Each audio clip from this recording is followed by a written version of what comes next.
जय श्री श्याम दोस्तों, कैसे हैं आप सभी। आई होप बहुत अच्छे होंगे, खुश होंगे। तो भाई एक बहुत ही दुखद खबर है और ऐसा नहीं होना चाहिए था, मगर एक लड़की के साथ इतना दुर्व्यवहार होता है और एक लड़की के साथ इतना गलत होता है, तो ये चीज़ बहुत गलत बात है। तो यहाँ पे बात कर रहे हैं सोनम की। सोनम के साथ बहुत बड़ी बात हो चुकी है और जैसे पहले कि आप लोग जानते हैं कि तो फ्रेंड आज सोनम का वीडियो आया है। तो आज देखा है कि सोनम बहुत ज़्यादा रो रही थी और उसने बताया कि अपने पति से बहुत ज़्यादा तंग आ चुकी है, क्योंकि भाई वो एक नंबर का नशेड़ी इंसान है। दारू शराब पीता है, मारपीट करता है बच्चों के साथ भी। और सोनम के साथ तो खैर करता ही है, कुछ भी उठा के मार देता है, कुछ भी फेंक के मार देता है। इस तरीके की बदतमीज़ी इंसान कब तक बर्दाश्त करे। और ये शिकायत अगर अपनी सास से करती है तो सास भी उल्टा इसी को बोलती है, इसी से झगड़ा करती है, मगर अपने बेटे को कभी नहीं समझाती है और ना ही बोलती है कि आप बहू पे हाथ क्यों उठाता है या क्यों मारता है, बिल्कुल नहीं डाँटती है।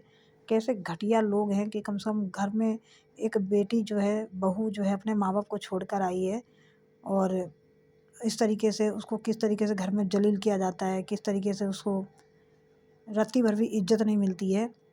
तो ऐसा मैंने देखा भाई सोनम के साथ जो भी हो रहा है बहुत गलत हो रहा है। और वैसे ही इसका जो हस्बैंड है उसको तो खैर मतलब ही नहीं है कि मेरी पत्नी कैसे है, क्या है। और अभी मैंने परसों का वीडियो देखा था कि वो जो भुल्ला है उसका टाँके-वाँके लगे हैं, कमर में घाव था शायद, तो उसको जो है कटे मतलब टाँके लगे हैं। और वहाँ पे उसने उसको भी मार दिया था, बताइए। उस बच्ची पे भी हाथ उठाया, बच्चे पे भी हाथ अपने जो बेटा है उस पे भी हाथ उठाता है। दारू पीने के बाद उसको ये नहीं पता कि मैं कर क्या रहा हूँ। तो इस चीज़ से तंग आके सोनम ने, अब पता है कि अब आगे पीछे कोई नहीं उसका सहारा बन रहा है, तो उसने इस चीज़ की शिकायत अपनी मम्मी से तो करती थी, मगर मम्मी कभी भी उसको हमेशा उल्टा बोलती थी। उसकी मम्मी ने कभी उसकी बात नहीं सुनी कि हम क्या करें। तो सोनम ने वही बोला कि बताओ मैं कहाँ जाऊँ? मैं मम्मी के घर जा रही थी, घर छोड़ के मैं अब यहाँ नहीं रहूँगी। मेरे बच्चों की पढ़ाई-लिखाई नहीं हो पाएगी और डेली-डेली मैं अपने बच्चों का इलाज भी नहीं करवा पाऊँगी, तो मैं मायके में जाके रहूँगी। पहले उसने ऐसे बोला था, मगर इसके बाद इसकी मम्मी ने साफ मना कर दिया कि मेरे यहाँ आने की कोई ज़रूरत नहीं है, तुम वहीं रहो, जैसे रहना है वहीं रहो। तब सोनम अब परेशान हो गई कि मतलब ससुराल वाले भी नहीं देख रहे हैं, मायके वाले भी नहीं देख रहे हैं। एकदम कह रही कि जैसे उल्टी-सीधी मेरी शादी कर दी और अब मेरी ज़िंदगी बर्बाद कर दी और अब मुझे ही उल्टा बोलती है और मेरा सपोर्ट नहीं करती है, मेरा साथ नहीं देती। आज के बाद मैं कभी अपनी माँ से बात नहीं करूँगी। और गुस्से के मारे वो अपने बुआ के घर चली जाती है। बुआ के घर जाने के बाद कहती है कि मैं यहाँ पे एक कमरा लेके किराए पर रहूँगी और अपने बच्चों को पढ़ाऊँगी, लिखाऊँगी। तो सोनम बहुत अच्छी बात है। मैं तो यही चाहूँगी कि भाई अपने बच्चों को पढ़ाओ, लिखाओ।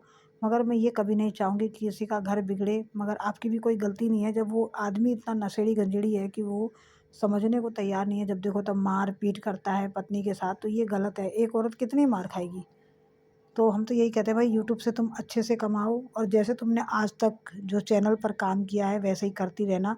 कभी तुम किसी की अच्छाई बुराई मत लेना, बस अपना मेहनत करो।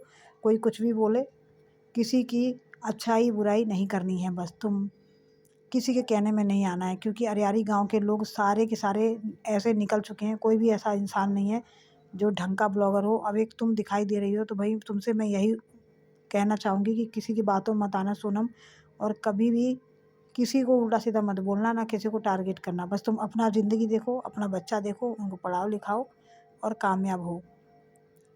तो चलो कोई नहीं, जो आपने डिसीज़न लिया होगा, हो सकता है भई आपने अपने हिसाब से, भई तुम्हारी ज़िंदगी है, तुम्हारा डिसीज़न है, आप देखो किस तरीके से आपका भई सब कुछ है। तो बहुत अच्छी बात है भई, आपने कुछ सोच समझ के फ़ैसला लिया होगा। चलिए जी, देखते हैं। सोनम ने अपना घर छोड़ दिया है, बुआ के घर आ गई है और वहाँ पे रहेगी। अब देखते हैं सोनम की लाइफ़ कैसे चलती है। हम तो यही कहेंगे भाई किसी की भी ज़िंदगी अच्छी चले और बच्चों को पढ़ा लिखा पाए। तो चलिए फ्रेंड, ये था छोटा-सा वीडियो आपके लिए और मिलते हैं अगले वीडियो में। अपनी-अपनी राय ज़रूर रखिएगा। राधे राधे।